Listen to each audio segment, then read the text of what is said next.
Diddy has found himself at the center of a storm recently, with a disturbing video surfacing showing him in a heated exchange with Danity Kane's D.Woods.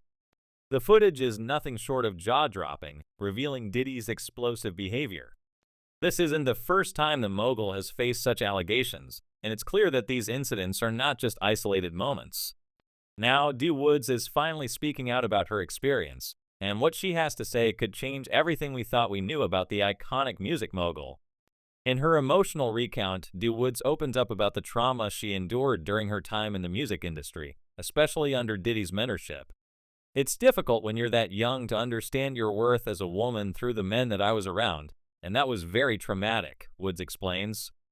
She describes a time when women like herself were forced into dangerous spaces, mentally, emotionally, and professionally. At that time, there was no protecting anyone, Woods adds, recalling how they were bound by non-disclosure agreements, NDAs, and contracts that stripped them of their rights. Over the past few months, Diddy has been embroiled in some shocking allegations. He is currently awaiting trial, with a date set for May 2025. This trial could be a major turning point in his career, with the potential to expose deeper layers of controversy surrounding his actions and influence in the industry. Among the numerous disturbing rumors circulating about him, whispers have emerged regarding the disturbing practices he allegedly subjected young artists to during their time working with him.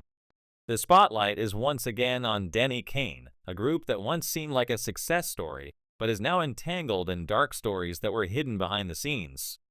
From the outside, Diddy appeared to be the mogul who could make your dreams come true.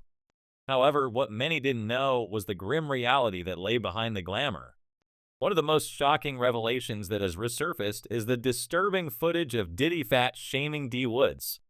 In the video, Diddy is heard making cruel comments to Woods about her appearance, saying, "What's your stomach looking like? Are you feeling a little thick?" His demeaning remarks continue, with Diddy remarking that she looked like a burger away from being too big compared to the thinner women around her. These comments were just a small part of a larger pattern of abusive behavior that Woods and other women allegedly faced while working under Diddy's control. For years, D.Woods remained silent about her experience working with Diddy. But now she is speaking out about the toxic and unsafe environment she endured while under his influence. She recalls the mental and emotional toll that Diddy's behavior took on her and others around her. "Diddy would break us down bit by bit through cruel comments and manipulative behavior," she says. "It was a constant barrage of degrading remarks, picking at every insecurity. The mental mistreatment," Woods explains, "chipped away at her self-esteem, and those experiences left lasting scars." D.Woods isn't alone in her experience. She describes how Diddy's treatment of the aspiring artists around him often reduced them to mere objects, emphasizing their appearance over their talents. Diddy's behavior, Woods explains, sent a clear message. Their worth was only tied to their looks, not their skills or their contributions to the industry. She also touches on how unsafe the environment could feel at times, with some instances where being in the same space as him felt genuinely dangerous. In the face of these allegations, Diddy has denied all accusations. His legal team has consistently pushed back against claims of misconduct, labeling the allegations as unsubstantiated. They have specifically criticized the documentary, The Fall of Diddy, calling it an attempt to capitalize on his media presence. According to Diddy's legal representatives, the documentary producers didn't provide enough details or time to properly address the claims, rendering the projects one-sided and unfair. Despite these defenses, D.Woods insists that the truth of her experience must be told, and she feels compelled to speak out now more than ever. Her silence, she says, has lasted long enough, and she wants her truth to be heard and respected.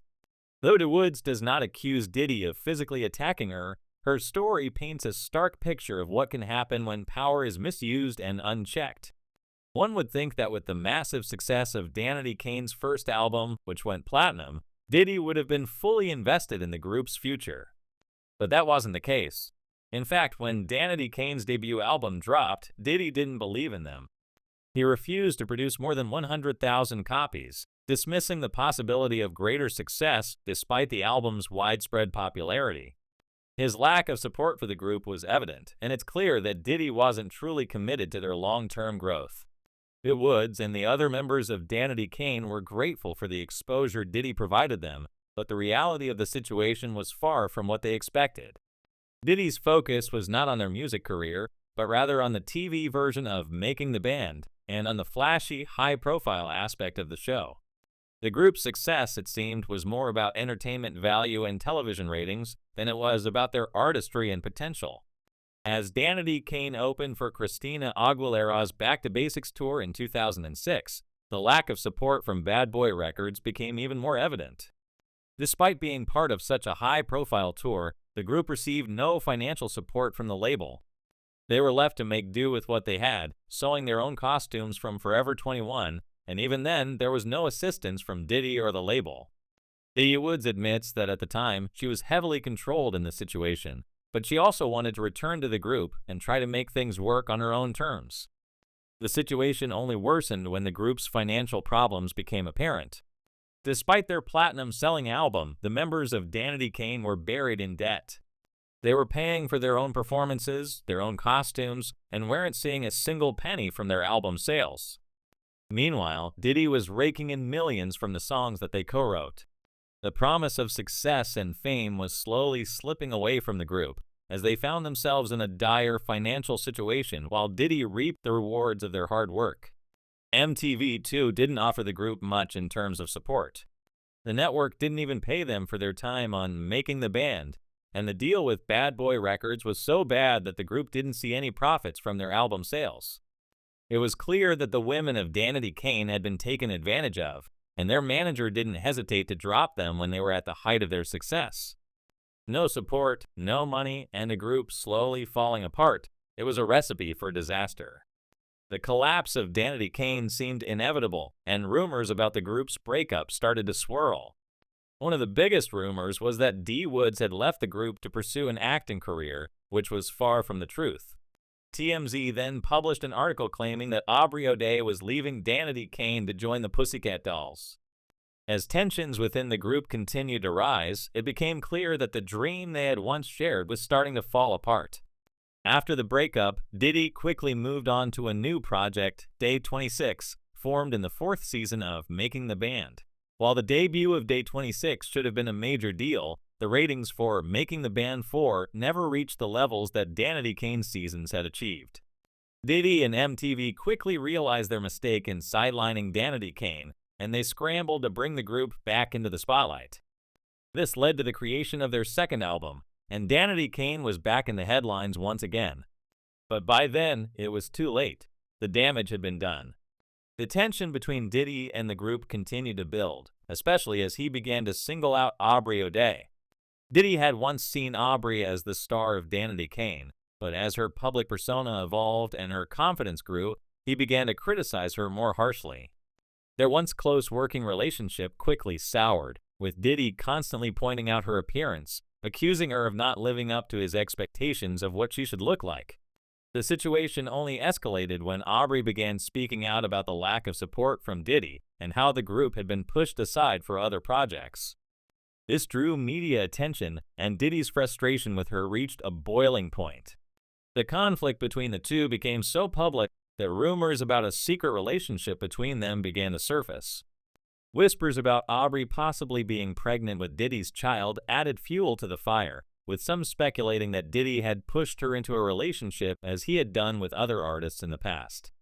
These rumors raised even more unsettling questions about Diddy's treatment of the women around him. Allegations that he had coerced women into intimate situations for his own benefit have circulated for years, and the rumors about his relationship with Aubrey only intensified this narrative.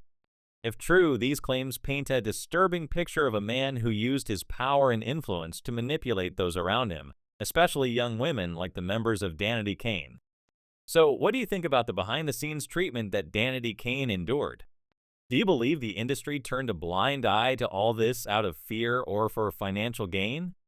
Drop your thoughts in the comments below and check out the next video for more on this unfolding saga.